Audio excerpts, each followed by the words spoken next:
Jason here with NewBell Auto Group. We're at the auto auction here in Austin, Texas. Nice, beautiful day. I know yesterday we were in San Antonio at the Manheim auction. We're just checking out some cash cars. Income tax is coming. So we're just looking for some nice cash vehicles. We're gonna take you through the process we go through here anytime that we do look at a car.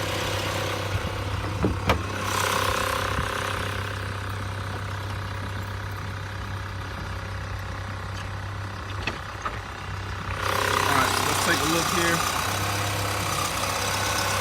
Looks like a pretty new battery in there. Kind of loud. This one's kind of loud. We're gonna run a few tests on it, make sure it does check out.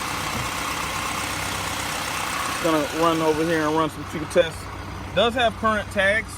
It's normally a good sign anytime you see a vehicle with current tags.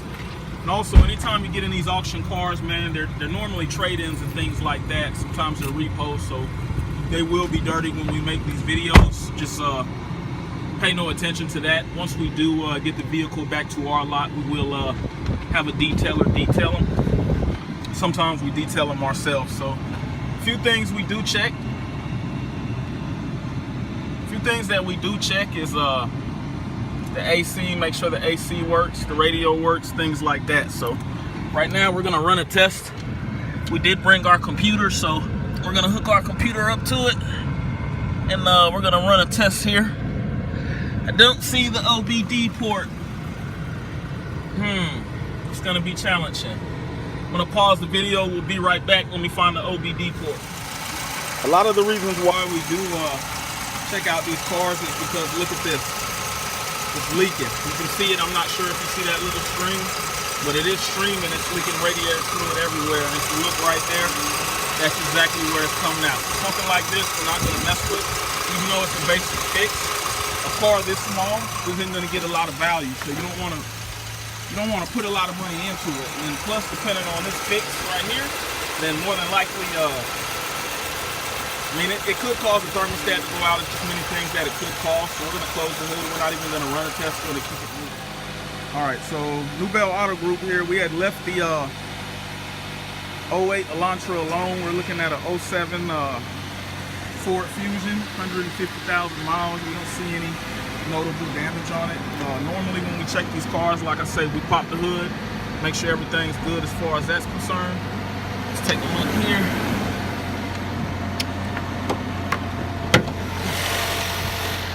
The issue with the wind. Hey, move that windshield wiper back for me right there. That's an issue. It's gonna need new windshield wipers or something. Looking at that position of the windshield. No, you're gonna have to move it with your hand. Oh. See the other windshield wiper you don't hear. Definitely needs the belt. One thing we're gonna note. More than likely we won't be able to get the car. Can't move it. Likely we ain't gonna deal with this part. It needs the belt. I'm gonna move the camera sideways. Let me pull this back here. Take a look here. Definitely needs the belt. Probably won't mess with this car. Let's take a look here. We're gonna run an OBD test on it. Something over here is running rough. Aside from that belt, something else is running rough. Something shaking right there. Probably an AC belt.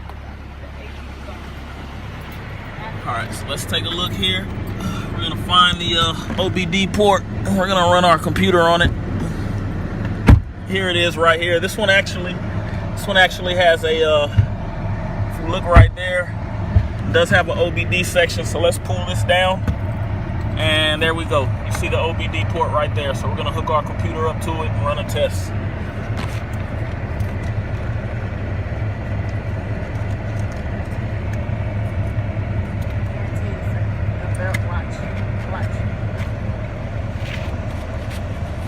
AC belt. Alright, so let's hook it up here. See the light going on, man. We do have a blue driver, Bluetooth. Not promoting for them by any means. It's connected to my phone here. And let's take a look.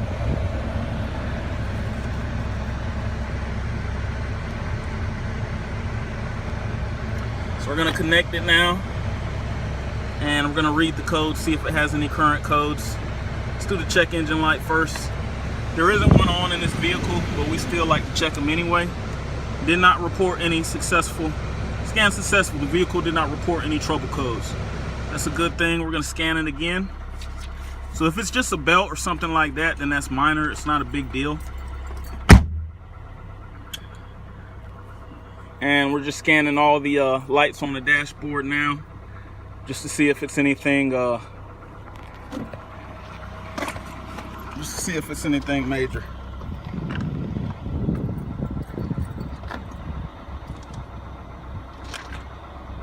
We always bring our computer with us, man. We just want to check everything out. You always want to check out what you're spending your money in, make sure that you are making the best investment that you can make. So let's take a look here. 79%, almost through, don't have too much longer.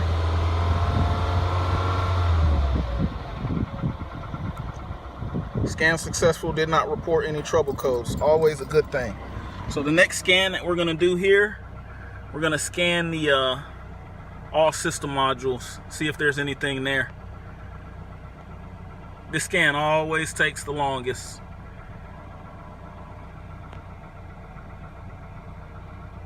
If you look in the meantime, look at the interior, it's pretty clean. So looking at that, this is a very good cash car, especially for income tax if you can get it at a good price.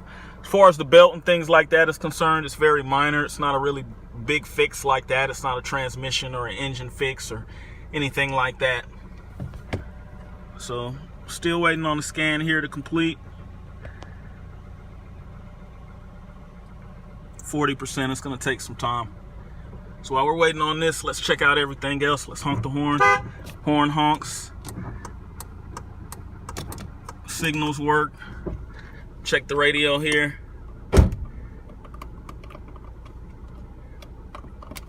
The radio does not work. I could be wrong. Hey, did you check the radio? The radio doesn't work. Scan's still going, 60%. This one normally takes the most. Yeah, the radio doesn't work to me. That's a red flag as well between that belt. More than likely, we're not going to get this car. I'm going to still complete this video just to show you the different things that we do look at when we do look for a car. So, second car on our list that we're probably not going to get. This is why I don't really like the Adesa one here too much in Austin.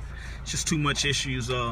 We had a great time in San Antonio and Manheim. They had very good cars, man. It was like Candyland out there. So definitely going to be going back. It's definitely worth the drive. So 82%. Let's see what else it picks up on. Yeah, radio definitely does not work. Between that and the belt, I think that's a negative. So it ejected the CD. I mean, you know, yeah, it's not a good. There's no visual on it. No sound. Could be electrical issue. Scan complete. One permanent code. Ignition key transponder signal, which tells us not a good mechanic. I actually have a mechanic that I get a lot of good advice from. But this basically means that there's an issue with the key. So that tells us that normally what we see is that this isn't the key that goes with the vehicle. So they replace the key, and then normally that causes radio issues. We've seen that with the other Ford Focus yesterday as well.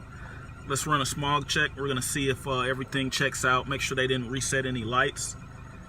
So let's run that now. Check engine light is off. No trouble codes, anything like that, man. This is definitely a great tool. Let's take a look here at the status to see when the check engine light was on. The last time it was cleared was 26,000 miles. So aside from the radio and belt, this Ford Fusion is definitely a good buy for a cash car, but because the radio and the belt, I don't think we'll be looking at this vehicle. All right, so the next vehicle we're looking at is the 2012 Nissan Sentra. Another cash car that's good for students and new drivers and things like that. We're gonna get in here, run some tests. Hopefully it's no belt. Hopefully the radio works. Little things that we noticed with the other car. Hopefully it's better here. So let's take a look here. Gonna open it up, and whew, it's hot in here. Got to give it a minute just to breathe. So let's take a look here. See what we have.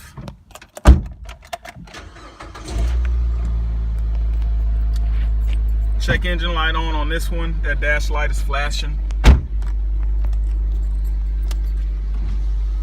And let's change it to the local station here. All the windows work, good sign. Radio works. The light actually is not flashing. It's actually my camera angle. Definitely apologize, but the check engine light is on. We're gonna pop the hood, see what it sounded like, and then I'm gonna come back and we're gonna put the computer on it and run the computer on it. One thing that I noticed is a little gap here. We're gonna check out another Nissan Sentra, see if it has a gap as well. But in the meantime, let's open the hood.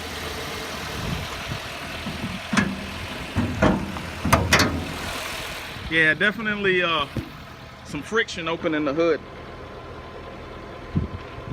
Let's try to find. Oh yeah, right here.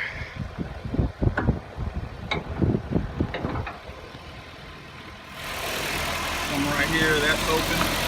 No belt noises, so definitely so far it's better than the Ford Fusion we just looked at. So we did see the check engine light. So let's run a test on it. We'll see what's going on and why that check engine light is on. This is a definitely, it's not really a tedious task, but when you're looking at these cars, there is a lot of work that you have to put in. There's a lot of man hours that you have to put in, times that we put in studying, just different things like that. We're not here to really cookie cut and make things sound good. We're going to show you through all the issues that we have, and you already seen the issues that we have just looking at the belts. Radio not working and little things like that that's not mentioned when you look at it. So we're going to hook up this test here and let's see what's going on. See why this check engine light is on here. So looking under the car, you can see the port. Let's see if we can get a view of it. Oh well, you ain't gonna get a view of it, but let me hook it up. And let's run the next test. We're gonna see why this check engine light is on. I'm gonna read codes here, and the code we're gonna read is check engine light. So let's see what's going on with it. Not connected to a vehicle. Okay, give it a moment to connect. We're new school. We don't use the wired one and things like that, man. This is our generation, man. So we just use the Bluetooth, man. It's a great tool. Check engine light, pressure control, solenoid, B control, circuit range, performance. Part 4 permanent trouble codes. Pressure control, all right, this needs a mass airflow sensor. A mass airflow sensor.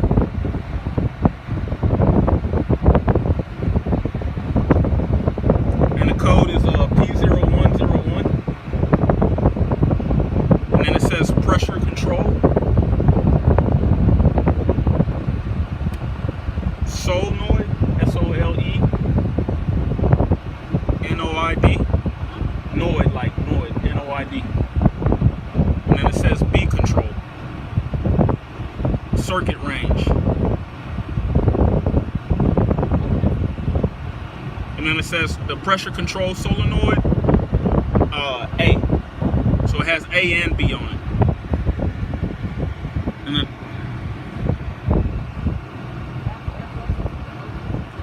no, it's something different. Then the intake air temp sensor, like the other car we seen in San Antonio. It's intake air temperature sensor. Alright, so we'll go back here. Let's do a smog check. Normally anytime we see the check engine light on, it doesn't pass the smog checks. So, yep, one pendant deals with catalyst converter and the evap system. So it deals with the catalyst converter. Just say cat converter. And the evap system, and also the O2 sensor. So yeah, you're right, O2 sensor. All right, so we'll go back here, see how long this light's been on. So the last time they cleared it was 11 miles ago, and it still came back on. Yeah, so recently. So we're gonna go home, have to do our research on this. We'll come back on the next car. So yeah, I'm not sure what happened. The video got cut off, but judging from this car, I'd be willing to bet on it. It's definitely quiet. When I did the auto check on it, didn't have a lot of owners. So these are some of the things we check out. I'm gonna just show you real quick here. This is the current Carfax on it. Definitely a good vehicle when I look at it. So these are some of the things that we check out, man. We just don't come to these auctions blind and just looking to buy something that's not something that we're interested in. So between the scan that the computer ran and looking at the auto check, checking out everything to make sure it is ran good, I would say that this Hyundai Sonata is a go. So let's take a look here. I'm gonna go ahead and stop the video. And in the meantime, let's look at the car one more time. Clean navigation, very clean car. So let's walk around it, make sure there's no issues. Like I said, this is one that I looked at previously. I just didn't get a chance to run the thing on it, run the computer on it. If you see, it's a local car. It was bought here at Charles Mon Toyota. I think it auto check said it had 2 previous owners, so it's not bad. The worst thing I see is a scratch like that. That's very minor, especially for a 2013, considering the other cars we looked at, the radio had issues or wasn't the original key or anything like that. So I'm gonna go on ahead and stop the video and check us out on the next one. So we're still at the Adesa auto auction here in Austin. If you look behind us in the dirt, that's the T-lane cars. Normally the cars that's wrecked, we don't ever go over there. But looking right here, this is a Longhorn Ram. It's the big boy truck. We do get a lot of things. A lot of things. We're gonna jump in it, start it, make sure everything works, make sure everything looks good on it. Definitely a big boy truck. Normally, if I had to make my choice, I deal with the Ford 250s, but this one definitely cuts it for Dodge. It's clean. Screen in it. Big boy, starts up. Everything looks good on it. Leather seats, Texas Longhorn edition. If you look what I mean, you can see the Longhorn right there on the seats, man. Definitely a clean Dodge. Clean.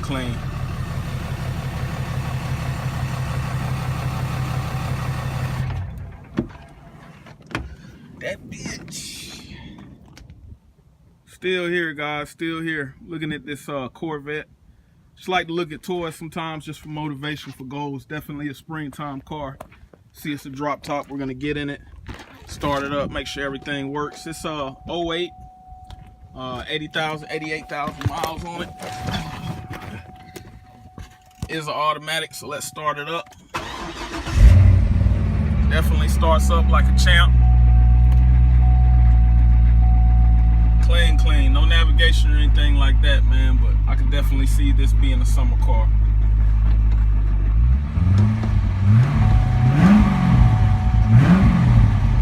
Clean.